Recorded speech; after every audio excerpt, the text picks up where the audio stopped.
इस वीडियो में हम लोग आवेशों के पुनर्वितरण में ऊर्जा हानि का व्यंजक निकालना सीखेंगे। इसके पहले वाले वीडियो में हम लोग देखे थे जब दो चालकों जब उसमें तार के थ्रू कनेक्ट होता था तो जो अधिक विभव वाला चालक रहता था उससे विभव क्या होता था, प्रवाहित होकर के जो कम विभव वाले चालक की ओर आता था और ऐसा तब तक चलता रहता था जब तक कि दोनों का विभव सेम ना हो जाए। और उसको हमने क्या नियम दिया था, उस विभव को उभयनिष्ठ विभव नाम दिया था, जो आवेशों के पुनर्वितरण के बाद दोनों चालकों के पास होता था। तो यहाँ हम लोग क्या करेंगे, आवेशों पुनर्वितरण के साथ जो ऊर्जा की हानि होती है, यानी कि जब हमने दोनों चालक को कनेक्ट नहीं किया था और जो कनेक्ट करने के बाद दोनों की ऊर्जा में जो चेंज आया उसको निकालना सीखेंगे। तो सबसे पहले यहाँ पर लिख लेते हैं, माना कि जो पहले जो हमने माना था वो लिख लेते हैं। माना कि दो गोलीय चालक ए तथा बी हैं जिनकी विद्युत धारिता क्रमशः C1 व C2 है। चालक ए को Q1 आवेश देने पर उसका विभव V1 तथा चालक बी को Q2 आवेश देने पर उसका विभव V2 हो जाता है। ये इतना तो हम लोग पहले वाले क्वेश्चन में पहले वाला डेरिवेशन किए थे उसमें भी यही सेम था। अब इसके बाद क्या होता है, हम लोग देखेंगे जोड़ने के पूर्व जो चालक की ऊर्जा रही होगी। तो जब हम लोग ऊर्जा लिखते हैं तो जो हम लोग देखे थे, जब हम संधारित्र के लिए ऊर्जा लिखे थे, संधारित्र में संचित ऊर्जा, अगर उसको हम लोग धारिता और विभव के पदों में लिखना चाहे तो वो कैसे लिखते थे हम लोग, 1/2 CV²। ये पता होना चाहिए हमको। संधारित्र में जो संचित ऊर्जा रहती है वो क्या होती है, 1/2 CV²। तो उसी के हिसाब से हम लोग चालक ए के लिए ऊर्जा लिखते हैं और चालक बी के लिए लिखते हैं। कब, जब हमने उसको जोड़ा नहीं है। तो जोड़ने से पूर्व चालक ए की ऊर्जा, तो ये क्या हो जाएगा, चालक ए की ऊर्जा को हम लोग क्या कर रहे हैं, U1 से लिख रहे हैं मान लो। तो ये हो जाएगा हमारे पास 1/2 C1 V1²। और तो चालक बी की ऊर्जा, चालक बी की ऊर्जा, तो चालक बी की ऊर्जा क्या हो जाएगी, U2 बराबर 1/2 C2 V2²। तो ये हमारे पास दो ऊर्जाएं आ गई, जो है चालक ए और चालक बी की। और तो हम लोग ये क्या थी, जोड़ने से पूर्व की। तो जोड़ने से पूर्व की टोटल ऊर्जा कैसे निकलेगी, U1 और U2 को जोड़ देते हैं। अतः जोड़ने के पूर्व की कुल ऊर्जा, तो ये क्या निकल के आ जाएगा हमारे पास, मान लो इसको हम लोग कैपिटल U से बता रहे, तो ये हो जाएगा U1 + U2, यानी दोनों ऊर्जाओं को हम जोड़ देते हैं। तो हमारे पास U आ जाएगा, U1 की जगह 1/2 C1 V1² प्लस U2 की जगह 1/2 C2 V2²। ये है। अब इन दोनों को जोड़ देते हैं तो लेफ्ट साइड तो U बराबर ऐसे ही रहेगा। यहाँ पर 1/2 दोनों में कॉमन है, तो 1/2 को हम लोग बाहर निकाल लेते हैं। तो अंदर क्या बच जाएगा, C1 V1² plus C2 V2²। इसको जो हम लोग समीकरण 1 नाम दे देते हैं। अब हम लोग क्या करते हैं, इन चालक ए और बी को एक तार से कनेक्ट करते हैं। तार से जब हम लोग उस चालक ए और बी को जोड़ेंगे तो उसमें क्या होगा, हम लोग जैसे पिछले डेरिवेशन में भी इसका देखे थे, जब उभयनिष्ठ विभव आता था कैसे आता था, जो चालक ए में जो है हम लोग ऐसा मान के चल रहे थे जो विभव है वो अधिकतम है, यानी कि V1 विभव अधिक है V2 विभव से। यहाँ लिख भी सकते हैं V1 जो है अधिक है V2 विभव से, यानी कि क्या होगा, ए से जो विभव है वो प्रवाहित होता हुआ बी तक जाएगा। कब तक ऐसा चलता रहेगा? जब तक कि दोनों में जो है विभव बराबर ना हो जाए। तो और जो समान विभव आता है दोनों में, जब बराबर विभव, उसी को हम लोग क्या कहते हैं? उभयनिष्ठ विभव कहते हैं। और उभयनिष्ठ विभव को हम कैसे दर्शाते हैं? कैपिटल वी से दर्शाते हैं। तो यहाँ उतना सब चीज़ लिखने की ज़रूरत नहीं है, या चाहे तो हम लोग इसको लिख भी सकते हैं। जब दोनों चालकों को तार द्वारा जोड़ दिया जाता है तो आवेश चालक ए से चालक बी की ओर प्रवाहित होने लगता है। यह प्रवाह तब तक जारी रहता है जब तक कि उनका विभव समान नहीं हो जाता है। माना कि उभयनिष्ठ विभव वी है। तब जो है हम लोग उभयनिष्ठ विभव कैसे लिखते थे? तो वी बराबर कुल आवेश बटे कुल धारिता। तो यहाँ से जो अगर पिछला डेरिवेशन भी पहले वाले वीडियो में हमने देखा था कि इसका जो वो आया था व्यंजक, वो क्या आया था? C1V1 plus C2V2 divided by C1 plus C2, ये आया था। इसको समीकरण नंबर 2 दे देते हैं। तो अभी हम लोग ऊर्जा की बात करते हैं। तो ए की कुछ और ऊर्जा होगी, बी की कुछ और ऊर्जा होगी। तो चालक ए की ऊर्जा क्या हो जाएगी? यही चालक में संधारित्र में संचित ऊर्जा कहती है 1/2 CV²। ये हम लोग का सूत्र है। तो यहाँ पर हम लोग क्या देख रहे हैं? जब पुनर्वितरण हो चुका है तो हम लोग यहाँ V1 V2 नहीं लिखेंगे, क्योंकि अब जो है ऊर्जा के विभव क्या समान रूप से बढ़ चुका है। तो वो V1 V2 की जगह हम क्या रिप्लेस करने वाले हैं? V रिप्लेस करने वाले हैं। दोनों चालकों को जोड़ने के बाद चालक ए की ऊर्जा 1/2 C1V², ये लिख दिया हमने। अब जो है चालक ए का हो गया, और चालक बी की वह चालक बी की ऊर्जा, ये हो जाएगा हमारा 1/2 C2V²। वी इसलिए लिखे क्योंकि हमारे पास ये वी क्या है? उभयनिष्ठ विभव है यहाँ पर। अतः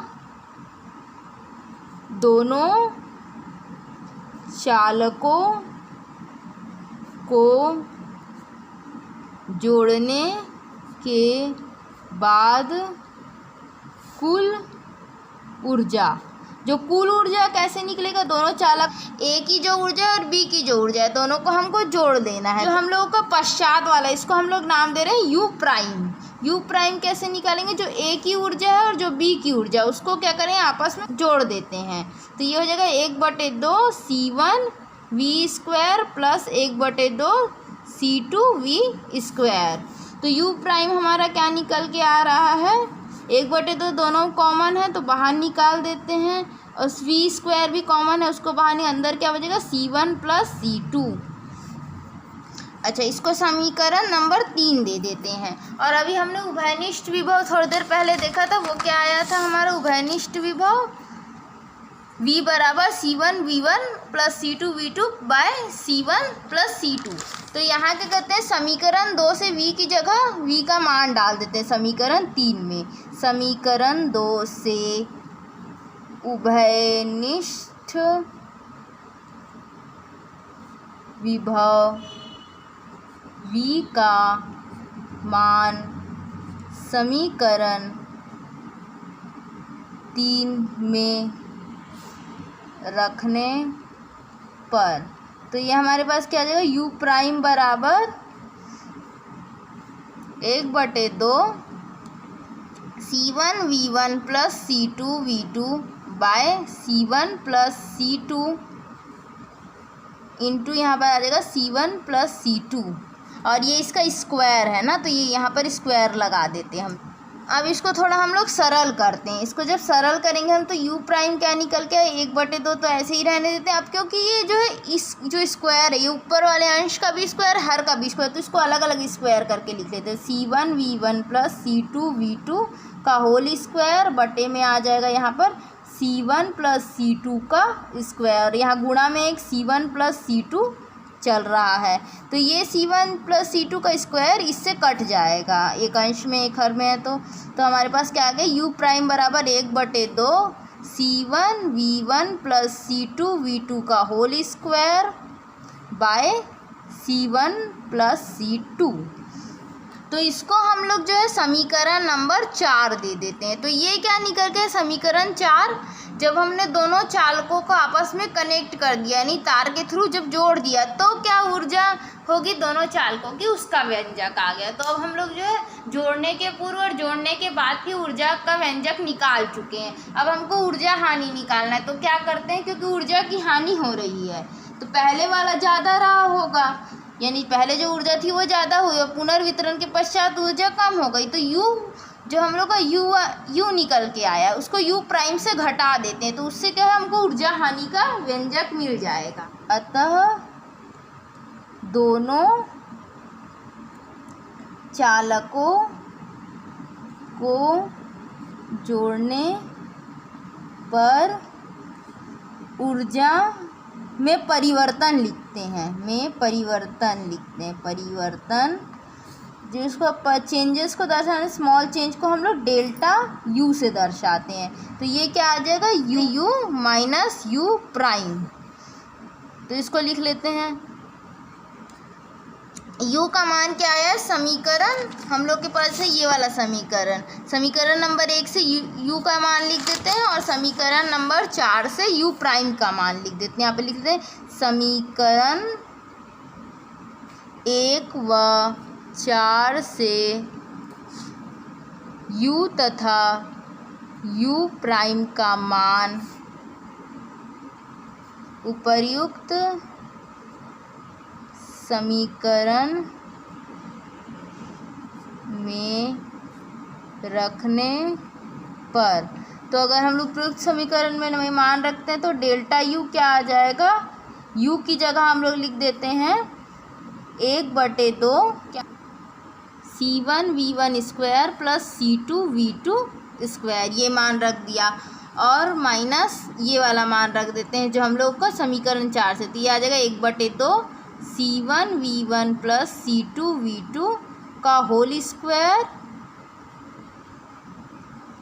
बटे में C1 प्लस C2। देख सकते हैं जो ये पहला वाला पद है इसके बटे में जो क्या है 1 है और इस वाले पद में देख सकते हैं C1 प्लस C2 है, तो इसको जैसे भिन्न को हम घटाते हैं उस तरीके से हम लोग को इसको ले करके चलना पड़ेगा। तो इसको हम कैसे लिख सकते हैं, डेल्टा यू बराबर 1/2 C1V1 square plus C2V2 square, ये हमारे पास है, पहले उसको लिख लेते हैं 1/2 C1V1 प्लस C2V2 का whole square divided by C1 plus C2, ये हम लोग के पास चल के आ रहा है, इतना चल रहा था।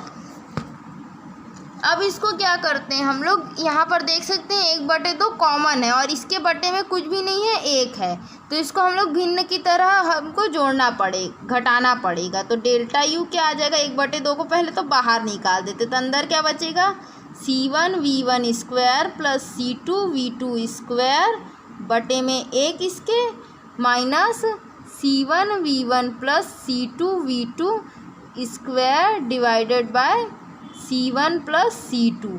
अब इसको हमको पूरे के बटे में लेना है, मान लो C1 C2 को, तो कैसे करेंगे 1/2 C1 C2 को अगर दोनों के बट्टे में लेना है तो कैसे लेंगे, C1 प्लस C2 और 1 का एलसीएम ले लेते हैं और फिर इसको इससे गुणा कर देंगे, इसको इससे गुणा कर देंगे, जैसे हम लोग भिन्न को घटाते हैं उस वाले तरीके से। तो ये दोनों का आपस में गुणा करके यहाँ लिख दिया। अब इसको इससे गुणा कर देते, C1 प्लस C2 इंटू क्या आ जाएगा, C1 V1 square plus C2 V2 square. Minus का चिन्ह है बीच में, उसको ऐसे ही रहने देते हैं। इसको जो हम लोग मीडियम वाला ब्रैकेट से लिख देते हैं और यहाँ पर एक और मीडियम वाला ब्रैकेट लगाएंगे। यहाँ पर आ जाएगा C1 V1 plus C2 V2 का होल स्क्वायर। यहाँ पर 1 से गुणा हुआ तो वो नहीं आ गया ना, अब ब्रैकेट को क्लोज कर देंगे। अब यहाँ पर अगला स्टेप क्या हो जाएगा, डेल्टा यू बराबर 1/2। अब C1 प्लस C2 को बाहर निकाल सकते हैं हम लोग, क्योंकि दोनों में से कॉमन निकाल लिया हमने, तो ये बाहर निकाल दिया दोनों में से। अब अंदर क्या बचेगा, इसको जो है इसमें गुणा कर देते हैं और इसको ए धन बी के वर्ग के सूत्र में विस्तार कर देते हैं। तो इसको जब आपस में गुणा करेंगे तो C1 प्लस C2 और इसको इससे गुणा करना है इस पूरे से। तो जैसे बहुपद का गुणा होता है, एक बार C1 का पूरे से गुणा होगा, फिर एक बार C2 का पूरे से गुणा होगा। तो ये क्या हो जाएगा हमारा, C1 square V1 square plus C1 C2 V2 square. इसके बाद C2 से गुणा कर लेते हैं तो ये हो जाएगा हमारा C2 V1 स्क्वायर C1 और है ना, और ये आ जाएगा C2 स्क्वायर V2 स्क्वायर।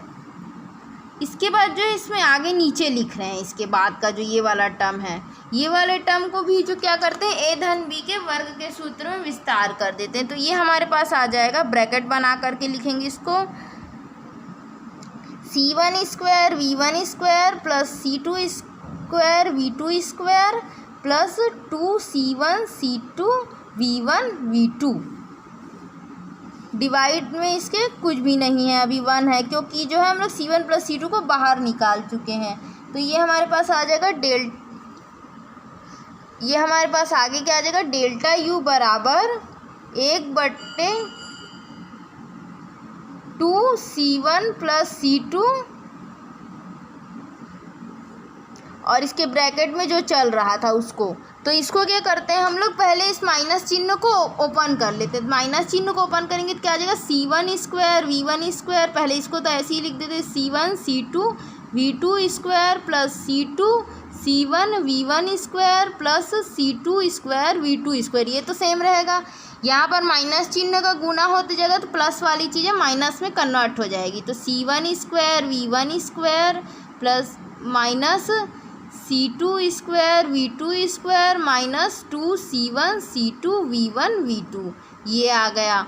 अब क्या करेंगे, यहाँ पर हम लोग देखते हैं C1 V1 ये कट जाएगा, सेम टर्म है। और कौन सा सेम टर्म है, ये दोनों सेम टर्म है, तो ये कट जाएंगे। हमारे पास बचा क्या, डेल्टा यू बराबर 1/2 C1 प्लस C2 और यहाँ बच जाएगा हमारे पास C1 C2 V2 square plus C2 C1 V1 square minus 2C1 C2 V1 V2। यहाँ पर हम लोग क्या देख सकते हैं, इन तीनों ही पदों में C1 C2 कॉमन है, तो उसको भी बाहर निकाल सकते हैं, यानी सब में ही है ये दो चीज़ें C1 और C2, तो उसको कॉमन निकाल लेते हैं। C1 इंटू C2 बटे में क्या आ जाए 2C1 प्लस C2 और इसके ब्रैकेट के अंदर क्या बच जाएगा हमारा, V2 square plus V1 square minus 2 V1 into V2, ये हमारा ब्रैकेट के अंदर बच गया। तो हम लोग देख सकते हैं ये क्या है, ए धन बी स्क्वायर माइनस 2AB का फॉर्मूला है। तो उसको हम लोग सूत्र में कैसे लिखते हैं, a माइनस बी का वर्ग के रूप में इसको लिख सकते हैं, यानी कि इसको हम लोग क्या लिख सकते हैं, V1 माइनस V2 का वर्ग के रूप में लिख सकते हैं। तो इसको एक स्टेप लिख देते हैं यहीं पे। अतः हम लोग डेल्टा यू को क्या लिख सकते हैं, C1 C2 by 2C1 plus C2 और ब्रैकेट में V1 माइनस V2 का होल स्क्वायर। तो अब तक के हम लोग कहाँ पर पहुँचे, डेल्टा यू हमारे पास आ रहा है C1 C2 by 2C1 plus C2 V1 minus V2 का स्क्वायर। यहाँ पर हम लोग जब शुरू में एजम्पशन लिए थे तो वहाँ पर क्या लिए थे, जो V1 यानी गोली चालक ए में जो विभव है वो क्या है, अधिकतम है गोली चालक बी के विभव से। यानी कि हम लोग जानते हैं कि जो V1 था वो क्या था, ग्रेटर था V2 से, इसलिए जो हमारे पास V1 माइनस V2 रहेगा, यानी अधिकतम में से अगर कम को घटाएंगे तो क्या होगा, अधिकतम में से अगर कम को घटाएंगे धनात्मक राशि मिलेगी, यानी कि V1 माइनस V2 वर्ग क्या होगा, हमेशा एक धनात्मक राशि होगी। और हमने अधिक वाले जिसको घटाया था पहले वाले से बाद वाले को घटाया था, यानी कि यहाँ से पता चल रहा है हमको ऊर्जा की हानि हो रही है। अतः आवेश के पुनर्वितरण में ऊर्जा की हानि होती है यदि विभव असमान हो तो। इसको दे देते हैं समीकरण नंबर 5। समीकरण नंबर 5 क्या है, ऊर्जा हानि का व्यंजक है, उसको भी लिख देते हैं। समीकरण 5 ऊर्जा हानि का व्यंजक है। अब यदि क्या हो कि दोनों ही चालक के विभव समान होते हैं, यदि दोनों चालक के विभव समान हो, दोनों चालक ए व बी के विभव समान हो तो, अगर दोनों चालक के विभव समान है यानी V1 बराबर V2, तब क्या हो जाएगा, समीकरण 5 में हम ये मान रख देते हैं। समीकरण 5 से डेल्टा U हमारे पास क्या आ जाएगा, 0 आ जाएगा, यानी कि उस केस में जो ऊर्जा हानि 0 होगी, तब ऊर्जा हानि नहीं होती है। यानी कि ऊर्जा हानि कब होगा, केवल जब दोनों के विभव असमान हो तब, और अगर समान हो जाते तो ऊर्जा में कोई हानि नहीं होगी।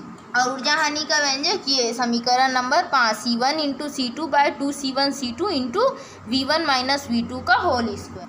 यहाँ पर हम लोग इस चीज़ को लिख भी सकते हैं, यदि दोनों चालकों के विभव समान होंगे तभी ऊर्जा हानि होगा।